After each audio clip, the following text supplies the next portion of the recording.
I'm Sunshine, and I'll be doing my interview on how different cultures perceive healthcare. And with me today, I have Brett Broughton. And Brett, I'll let you introduce yourself. Well, thank you so much for that warm introduction. My name is Brett Broughton. I am a 23-year-old male. My parents come from like the Caribbean islands. So my mom is actually born in Trinidad, grew up a lot in St. Thomas. My dad was born in New York, moved to St. Thomas in high school and kind of like lived there. And so then they moved from there to Florida and from there to Georgia where they had me. And so I'm from Georgia, born and raised. Yeah. Okay, so with your background and just how you've adapted to the world today, what would you say is your personal worldview of health? I think honestly, there's a lot of discrepancy between what people think healthcare looks like in other countries versus what it looks like in America. And so, one of the biggest things that I think I've noticed in just like my travels, especially being a frequent like cruise traveler, you know, they would tell us like, don't drink the water, don't participate in certain activities. Because like just out of fear of not being able to get the correct like assistance and help in some of those countries. I think it's really disheartening that a lot of people don't have access to the same healthcare that I think that Americans do. I've been out the country a couple times. I've traveled all over the world. I've seen a lot of great places, and I think one of the things that we kind of take for granted here in America is just like access to some of those medical facilities. I think through my travels through Africa, I've noticed that they didn't really get the opportunity to have the infrastructure in order to uphold, the amount of people that they have, and it's really disheartening. And I think there's also, like I said, that huge stigma that comes from Americans thinking, hey, our medical practices and facilities are top notch. I've actually been places where it's even better. And I think that healthcare as a whole should be something that everyone has access to. I mean, especially from an early age, at the very least. I mean, it's important for your early development, and I think that takes place and that shows clearly between children of like the U.S. versus some of those like less developed like third world countries, and those like in countries that I think that the government's not really doing enough. Um, I think like one of the things that I love to touch on is just like how healthcare and government go hand in hand. And a lot of times, if a government's not putting that at the forefront, or like the government has other, civil war, turmoil, they really just don't have the time to put into actually advocating for their people to have the proper healthcare to keep them like alive. It's Mhm. about other political objectives and just tasks from them. So, yeah. Yeah, I hear you. I would say you spoke about, third world countries and how Yes. you travel frequently and been to other Yes. places, but in Yes. particular to, your parents' background of St. Thomas and, Trinidad, what would Yes. you say pretty much kind of stands out on how they um, you know, perceive healthcare in those two countries, for example, versus America? Got you. Yeah. No. So for sure, I think one of the biggest things that like my mother made very clear was the lack of just awareness of going to just your primary doctor, the check-ins and all the little things that are just very important for you to do. I Mhm. think something that's standard across everywhere is like for schools, the simple immunizations. But I think even here in America, one thing that she did see the difference in was the amount of documentation that you need, the amount of information that you're getting, and like how often you need to get some of these immunizations. It's so I guess like I guess to kind of answer your question, they didn't, right? They didn't really take the time to have to go to the doctor. That wasn't like their thing. Health insurance wasn't like major. It wasn't, we're talking about 1960s here when my parents were born. So there weren't as many, prerequisites in terms of, hey, this is what you need to be doing, this is how you need to go to the doctor, this is, how insurance works. And so I think that that kind of stems forward, right? And I think that that kind of has an effect when you get to a more civilized society, when you get to America and you're understanding like, oh wow, like we have to go to the urgent care because they need this and this in order for them to go to school. And my mother is actually a teacher herself, and so she sees often, she's always around kids, always around others. And so she knows how important that development is as a child, to have some of those initial health concerns and awareness like at the forefront of your brand. Yeah. Yeah. Okay. Yeah. Okay. So my next question for you is, with your background, Mm, and now, you are an adult and you're on your own, how do correct. you manage your own health issues? And when you ask that question, my question to you is, when you say manage my own health issues, can you kind of dive a little Like bit when they into? arise, like when you have, let's say, if you get the strep or flu, and then, we're still in a pandemic, some, would say maybe not so much as when it first, broke out, but like with COVID, if you ever, I don't know if you've contracted COVID or not, but like if you did, like, how do you manage your health issues? We have the flu, every year Gotcha. that season comes around, Okay. just different That health makes sense. issues. If you have different, like, I know some people might have cardiac issues, some people might have respiratory Mm, issues, mm, asthma. Just how do that's a you good manage question. your own health issues? That's awesome. Yeah. So I think, thank you for those examples, by the way. I think like one of the biggest things for me is just like awareness of myself. I think I'm very aware of like my body and how I feel, which may not be 100% all the time, but I really do trust in that. I really do believe in that. Um, I think that honestly, one of my biggest things is just go ahead and make sure that I know that I need to make myself feel better. So I'll go to the local drugstore. I'll pick up, if I have strep throat, I'll pick up, the non-name brand cough drops, some cough syrup, whatever, NyQuil. Honestly, I'm not sure if I can quote NyQuil right now, but NyQuil is probably my go-to. I'm not feeling well, something's wrong. This is my end all be all. I go to NyQuil, I take some of that, I go straight to sleep, and hopefully in the morning I feel better. And if I don't, then obviously there's something wrong. And so I think that that's like one of my biggest that's one of my biggest pushes there. And I think you also mentioned COVID, which I think is very cool because, well, not cool, but I think it's one of those things that when I did contract COVID.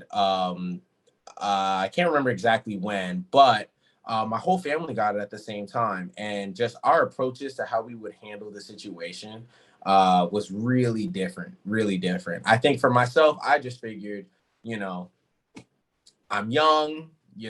I think that also has a lot to do with a lot of my health factors. I just always think that I'm invincible, which obviously not. But like I said, I was young. I'm just gonna drink some hot tea. Cool. Like, I'll sit at home for a little bit and hopefully time will pass. And I think that, like I said, with my parents' background being more island based, and a lot of their family, there was a lot more concern. And I'm not sure if it boils down to age or, some of those preliminary factors, but it also, I think a big impact on that is just like their understanding of, COVID, sicknesses, viruses, and how that affects the body and what you need to do in order to clear those things. Mhm. So yeah, As you hopefully those spoke answer. about, oh, I'm sorry. I'm sorry, did that answer your question? Sorry. Yes, it did. So as you spoke about, kind of what you would do with your health issues and more so like your parents' background and stuff, I really didn't hear you mention about actually going to, a healthcare professional or any healthcare facilities. Would you say growing up, with your parents' background on how healthcare wasn't, as you said, pushed out or, really advocated as much in those countries as when you are in America? It's like in order to go to school, you have to go see a doctor, or in order to apply to certain programs, like you have to have a list of all of these, tests performed.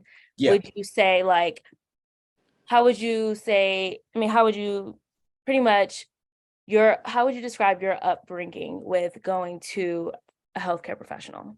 I think it was one of those things. Great question. I think it was one of those things where it was just like out of necessity. We're only going if it seemed like we have, like, this is our last resort. We have no other choice, but we have to go to the doctor. I think like maybe when we were babies, probably there was probably more concern to go. But I think as we just got older, there was less concern about like our, I hate to say this, but like our overall well being. Mhm. I remember being sent to school to take the CRCT, and my nose was killing me, my throat was killing me, but like, like it was just like, hey, look, take some of this stuff, you'll be okay. Like we're just gonna keep it pushing. And I think for the most part, that my parents still kind of have that same like added factor to themselves, where they just feel like, hey, look, like, as long as you're still kind of breathing Yeah, and you can walk, like you're you good. can't be, yeah, you can't be in that bad of shape. And I think that, like I said, kind of stems to me as well. So, Okay. So our next question is, are there beliefs that affect your choice of health remedies? I'm sorry, say that again. Are there beliefs that, your own personal beliefs that can come sometimes affect your choice of health remedies? I know you said Yeah, NyQuil or mm, going to the mm. doctor or not going to the doctor. Like, do you have any, personal beliefs that might affect that? Yeah, no, I honestly, I don't think I have too many. One of my biggest things though is I just don't believe in a lot of natural medication or anything like that. So very like no holistic practices. Yeah, none of that sort of stuff. I don't like the whole plant-based stuff. I think like I'm really big on the pills that have been developed, the medication, the patches. Like I think that they have done an amazing job of, working on some of these products, putting together some of these pieces so that we can actually make ourselves feel better.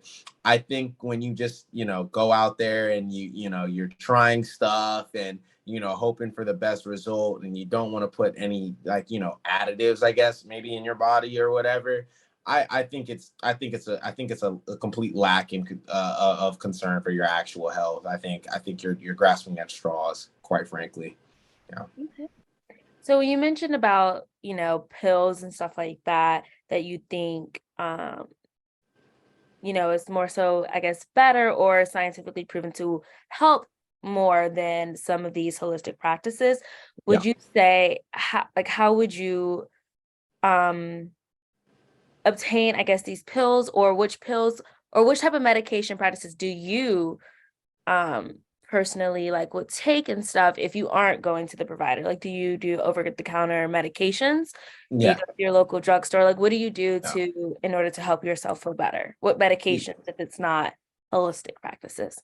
Got you. No, I think that's a great question. I'm pretty much like I said, I'm very much Americanized. I am pretty much with the new age sort of style of like healthcare. And I think, as uninformed as it may be, I love to just, hey, I'll type something in on Google. And more than likely if I'm like not feeling well or whatever, I've usually felt this feeling before. I mean, I've gotten food poisoning before. I've been had a sore throat. So most of the stuff that I feel like I deal with, I've like, oh, okay, I've already dealt with this once before. I Mhm. don't need to go to a doctor to tell me how I feel. And honestly, I think that also stems as a whole financial aspect too. I think growing up, we definitely have like the stigma of like, hey, going to the doctor costs money. And I don't like giving away free money when they could just tell me, hey, go take some Tylenol. I think Yeah. we had an experience or two as children where, we went to the doctor because we felt like we were going to die, basically. And we told our parents we're going to die. And you go to the doctor, and the doctor looks at everything and is like, oh, no, you're quite healthy, actually. You just have like, a little inflammation, or you have like da da da, whatever. So what I want you to do is just take some, and they'll prescribe something that you could have just bought on the shelf yourself. They might give you Okay. something a little bit stronger than over the counter, I guess. Um, but yeah, and then you're gonna pay this amount of money for him to have done that, and you will go home and you still feel terrible for the next three, Yeah. 4 days. So, So I will. so for go ahead. I'm sorry. Oh, no, I'll let you finish. Yeah, so for me, I think like that was the biggest thing. And so now I just kind of just take it upon myself to go there, get the halls, get the, whatever I Okay. can, and yeah, go from So there. with our last question, how does your family address health issues now that Um, they are more so Americanized versus how they grew up? Or does it kind of go hand in hand? got you. I think that's a great question. I honestly could tell you that they probably go to the doctor more now than they used to. I think once again, it's another financial tie as well, where it's like, hey, my mother went and she ended up getting like a crazy $2,000 bill after going to the doctor, and she was like, there wasn't even anything like wrong with me. So just imagine if I had broken something. And I think that that sort of feeling is what pushes them to like kind of stay away from the doctor's office. I think they go more now than they did before, but Okay. probably still low. Yeah. Okay. Well, I really appreciate you doing this interview with me, and I hope you enjoy the rest of your evening. And I look forward to talking to you again. All right. Thank you. Thank you.